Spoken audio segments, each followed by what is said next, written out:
Ito yung sunod mga kababayan, ito na kay Boying Rimulya, kay Bato at kay Bongo. Ito na yung pinaka ano natin ha.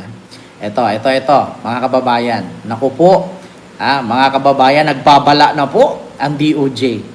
Nako, sa totoo lang, mga kababayan, alam niyo ang DOJ, nagbabala na.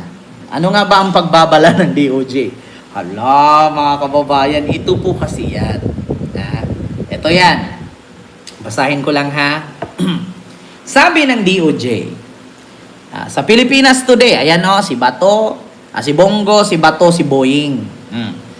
Ang sabi dito, inihayag ni Department of Justice or DOJ Secretary Jesus Crispin Boying Rimulya na wala pa siyang contingency plan sakaling lumabas ang warrant of arrest mula sa International Criminal Court or ICC laban kina Senator Christopher Lawrence Bongo at Ronald Bato de la Rosa. Nako po. Ito ay matapos sabihin ni dating Senador Antonio Sonny Trillanes IV na posibleng umanong lumabas bago mag-2026 ang arrest warrant laban sa dalawang senador. Nako po. Samantala, kasalukuyang nakapiit si dating Pangulong Rodrigo Duterte sa detention facility ng ICC sa The Hague, Netherlands. Ito ang sagot ni Boying. DOJ sa ICC arrest warrant ni Bato versus Bongo. We'll cross that bridge when we get there. Nako po, magkukross daw ang kanilang landas or ang kanilang tulay. Nako, sabi ko sa iyo mga kababayan, nagbabala na po, nagbibigay warning, nag-warning na ang DOJ. Magkakasalubong daw sila, magkukross daw ang kanilang landas. We'll cross that bridge when we get there. Nako po. Ala, mga kababayan. Kaya po, mga kababayan, ay ipinadisbar po ito ngayon si Boying. Alam niyo, sa totoo lang mga kababayan, galit na galit talaga sila kay Boying. Yan po ang katotohanan. Bakit? Kasi si Boying, hanggat may power yan, ito kasi yung aaresto sa kanila. Nako, Diyos mio marimar. Nako, Diyos mio marimar. Ito pa. We have not yet talked about it. I do not think they want to leave the country. We will cross the bridge when we get there. Saad ni DOJ Secretary Boying Rimulya. At ang sabi naman ni Boying, mga kababayan, ni DOJ Secretary, sana hindi lumabas ng bansa at tumakbo si Bongo at si Bato para mabilis maaresto. I do not think they want to leave the country. Hindi daw iniisip ni Secretary Boying Rimulya ng DOJ na tatakbo si Bato at si Bongo. Alam niyo, sa totoo lang mga kababayan, isa lang naman iniisip ko dyan. Kung tatakbo si Bongo at si Bato, wala silang ibang tatakbuhan yan, China.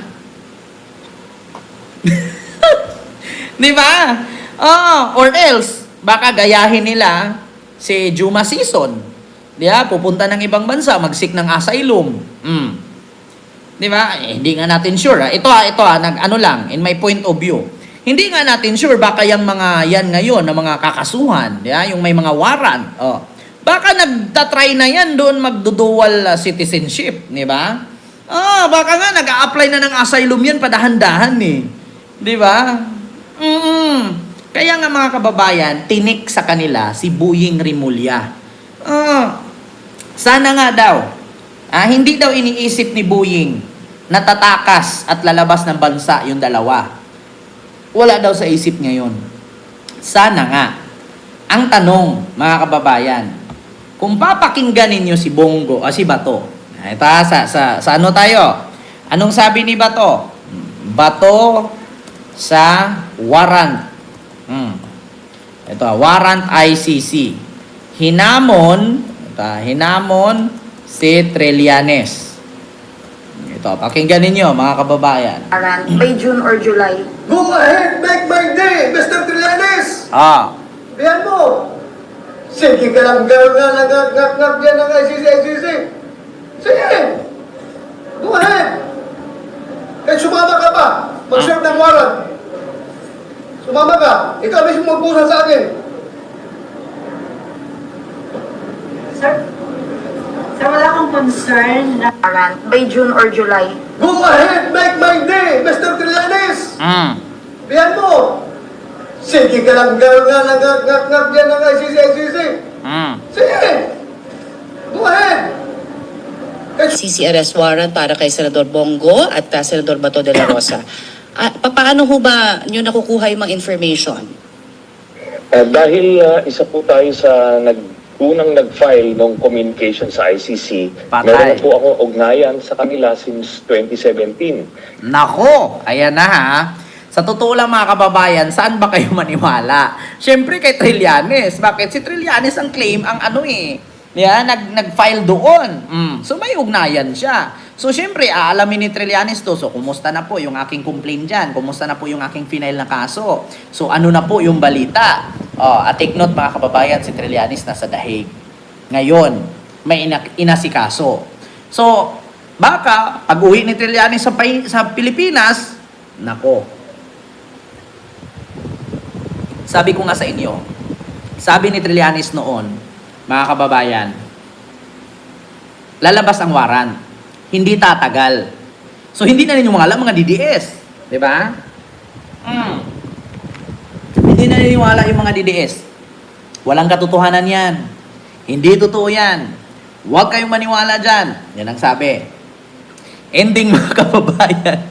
After 2 days, ayun na yung warrant. Hinuli si Digong. Ano na nangyari? Ano na nangyari ngayon? Akala ko ba hindi totoo? Fake news, sundalong kanin, kwento-kwento lang. Pakinggan natin si Trillanes ha. For the past 8 years po, tayo po, nagbibigay tayo ng mga testigo at mga dokumento para ma-build up yung kaso until yun na nga, nabuo natin at napakulong itong si Duterte. So, ito pong informasyon na ito, bali, in the case ni Bato de la Rosa, baka mauna siya. So, Hala, narinig ninyo mga kababayan. In the case ni Bato de la Rosa, baka mauna siya. Naku! Hala, Diyos ko mga kababayan.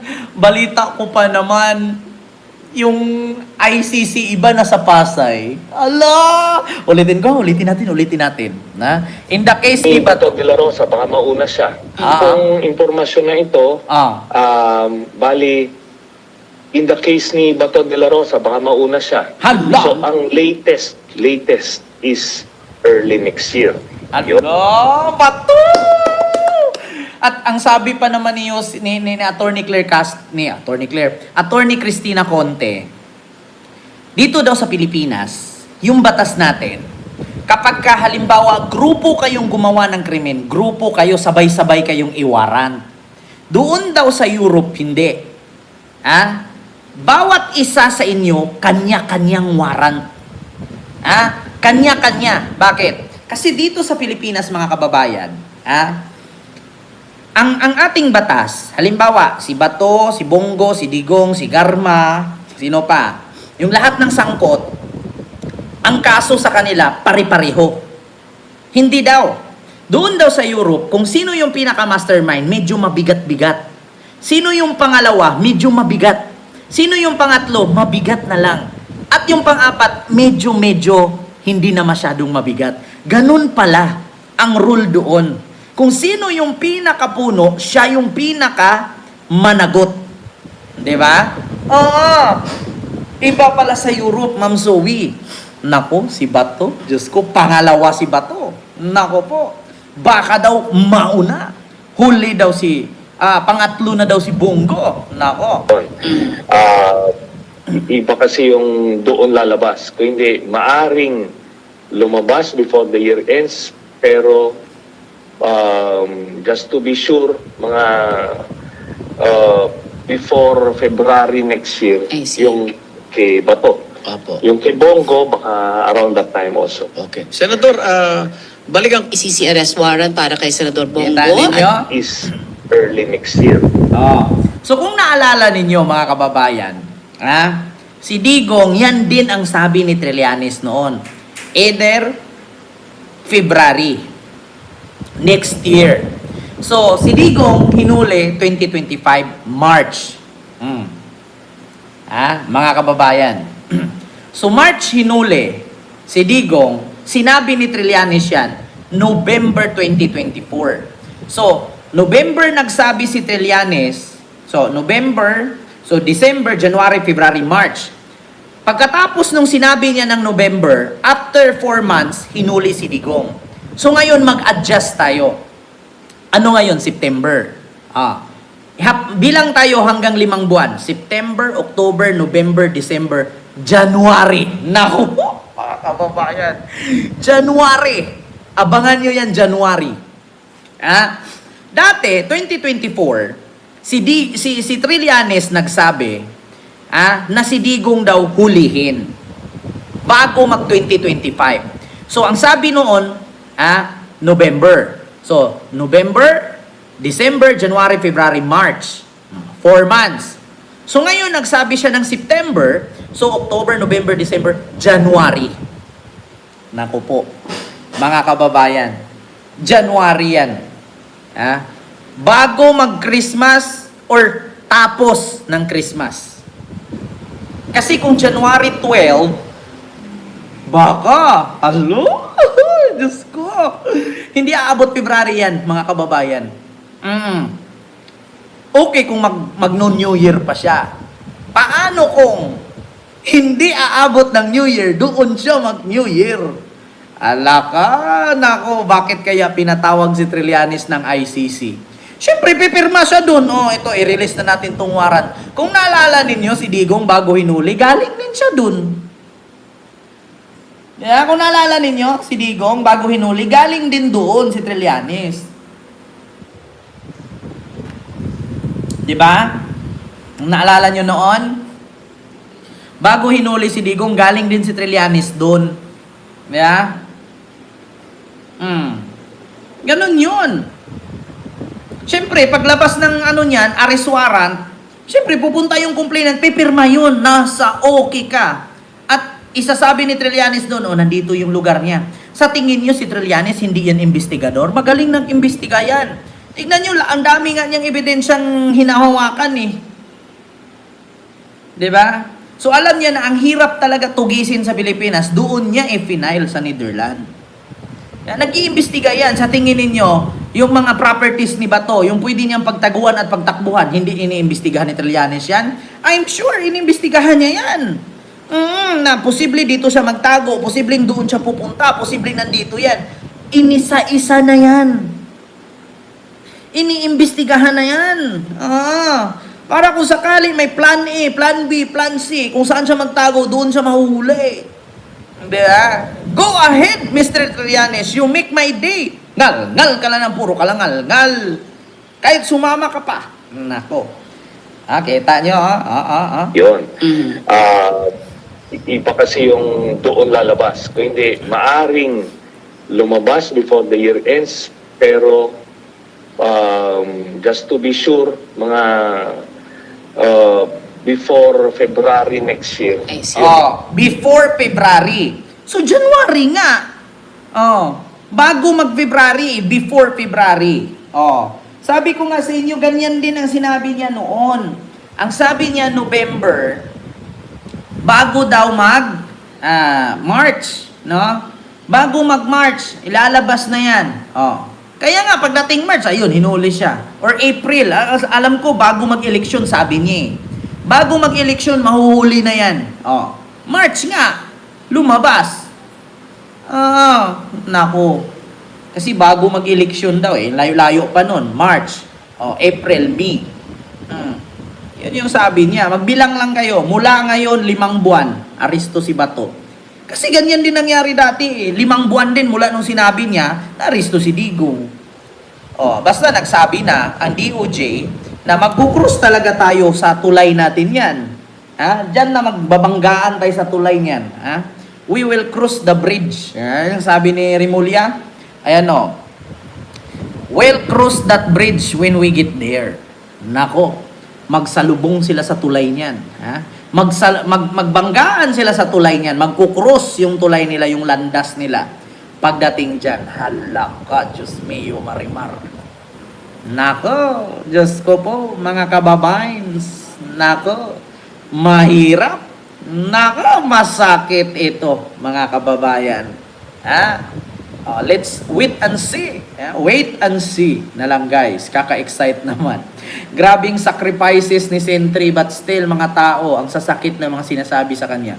Sa totoo lang, mga kababayan, sabi nga ni Sentry na kung tinuloy lang ang impeachment ni Sara, magiging game changer yan. Yung nagsabi sa kanya na sundalong kanin, kwentong barbero, baliw, tririling, mababago ang pananaw at tingin sa kanya. Ngunit mga kababayan, paano hindi natuloy ang impeachment kay hinarang ni Escudero? Speaking of Escudero, mga kababayan, bakit nga ba hindi natuloy? Sino ba ang may kadahilanan nun, mga kababayan, para hindi matuloy? Hinarang ni Escudero.